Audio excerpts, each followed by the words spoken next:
Happy Thanksgiving from wherever you are watching us from. This is CITAM Church Online, and this week many of us across the globe have had the opportunity to celebrate Thanksgiving. And I just thought, can we just share a little bit more on this particular topic? Today I'll be talking about collateral goodness. Now, for some time I've been reading the book for Craig Rochelle. The author is Craig Rochelle, and it's called Winning the War in the Mind, Winning the War in Your Mind.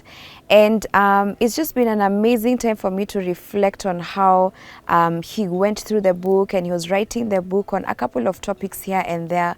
But there's this particular topic that really caught my eye, and he was likening it to collateral goodness. You know, the way many of us say this was collateral damage, where you pick in different things here and there, very negative things or very things that may not necessarily be positive, and ideally you reflect and you're like, wow, this was just collateral damage.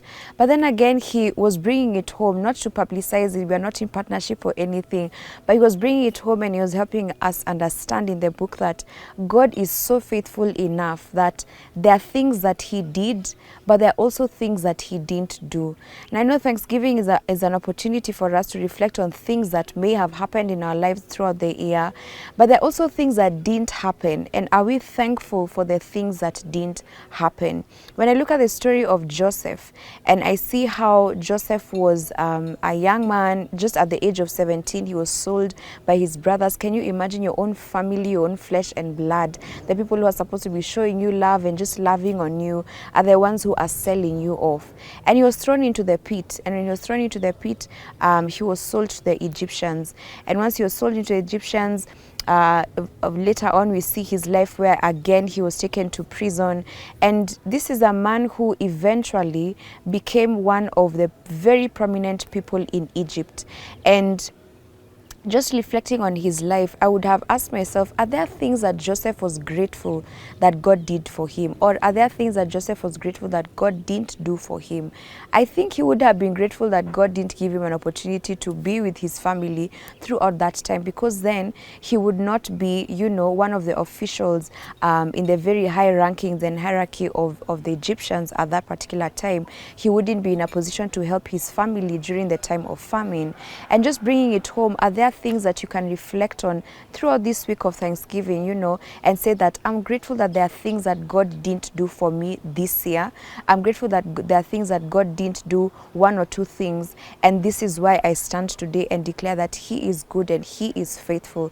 In Psalms 107 verse 1, David is saying that give thanks to the Lord, for he is good. Other verses say that his loving kindness endure forever. His loving kindness endures forever. And it's an opportunity for us to reflect on the goodness of God, not just because of the things he did, but the things that he didn't do. Ideally, when I look back at all this, I see that this is collateral goodness. You know, I'm grateful in my life that there are things that God didn't do for me this year.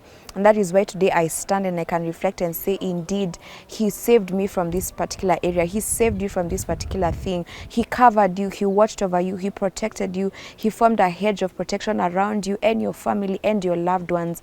And we can reflect and say that indeed the Lord is good. We can give thanks because his loving kindness endures forever. So the next time you are looking back at this year and you're saying, why didn't this happen for me? You're regretting, why didn't this happen? You know, and one, two things, it's important for us to also see that God indeed had a plan and a purpose for everything. So thank you so much once again for watching these videos. We look forward to engaging with you on our social media platforms, Facebook, Twitter, Instagram, and YouTube. Until next time, remember to click on that share button, and God bless you guys.